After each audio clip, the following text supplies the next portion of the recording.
Bienvenue dans le parcours audio de la pensée du jour du Top Chrétien. Nous vous invitons à vous installer confortablement et à prendre un temps de pause avec Dieu. Les chemins de Dieu ne sont pas toujours les plus courts. Par Catherine Gott. Mes voies ne sont pas vos voies, déclare l'Éternel. Ésaïe 55, verset 8. N'avez-vous jamais ressenti un appel pour une tâche particulière, tout en étant déstabilisé par l'itinéraire que Dieu vous fait prendre? Ce fut mon cas. Depuis mon enfance, j'ai été fasciné par la vie des missionnaires et je me suis consacré au service de Dieu avec un cœur pour la mission au loin. Lorsqu'on m'a proposé de partir au Cameroun en tant qu'institutrice, maman a émis un veto dû à ma jeunesse que j'ai respecté. J'ai alors poursuivi mes études à la fac de théologie où j'ai fait partie du comité missionnaire. Jean-François, mon futur époux, en était le président et moi, la secrétaire. Suite à ce stage de fin d'études, nous avons postulé pour un poste de missionnaire en Équateur dans une radio chrétienne. La vision d'atteindre le monde grandissait au fond de nous. Et encore davantage, après que nous ayons œuvré parmi les réfugiés cambodgiens aux USA. Mais nos conseillers spirituels ne nous ont pas soutenus dans cette démarche. Et finalement, nous sommes entrés dans un ministère pastoral en France. Plus tard, nous avons aspiré à aller en Côte d'Ivoire. Mais l'oncle de mon mari, missionnaire catholique très connu là-bas, nous a signifié clairement sa désapprobation. Comment comprendre toutes ces portes qui se fermaient? Notre appel pour le monde s'est en fait réalisé sous d'autres formes.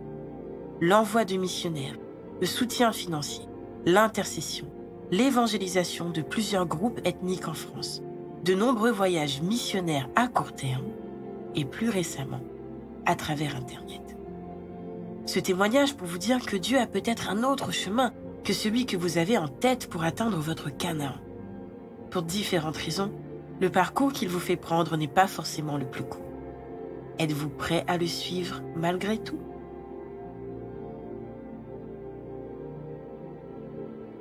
Nous ne comprenons pas toujours les chemins de Dieu, alors prenons le temps d'écouter ce qu'il veut nous dire à ce sujet.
Prier, c'est parler à Dieu avec simplicité, car il vous aime et il peut tout entendre.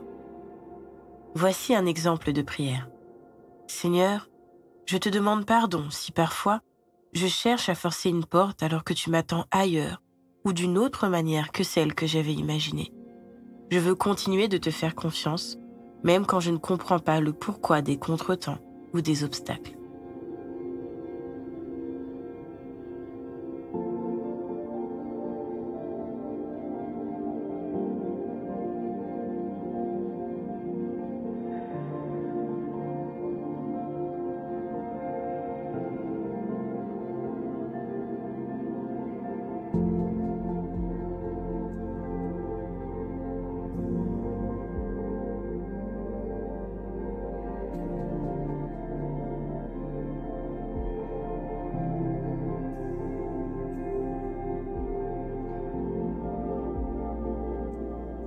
Louer Dieu, c'est lui manifester votre gratitude pour sa présence aimante dans votre vie. Rappelez-vous la manière dont il vous a guidé jusqu'à présent et prenez un temps pour le louer et le remercier de tout votre cœur, car il vous accompagnera et vous guidera toujours sur le chemin qui est devant vous.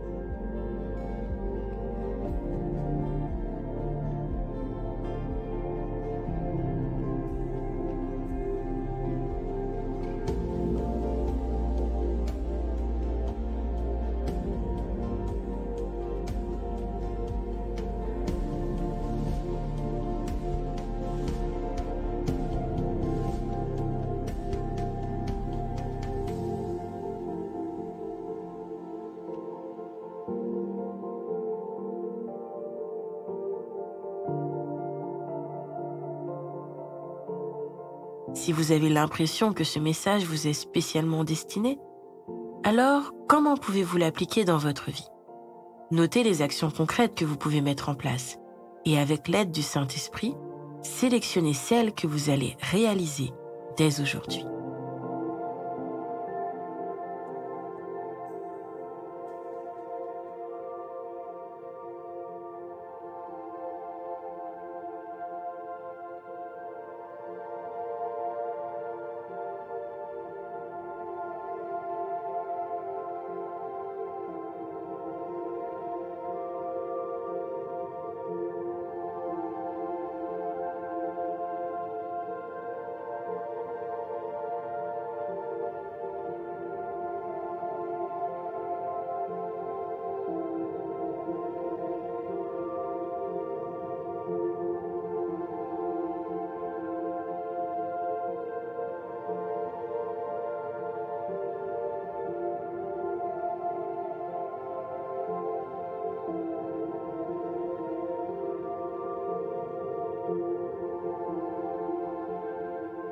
Notre parcours du jour se termine.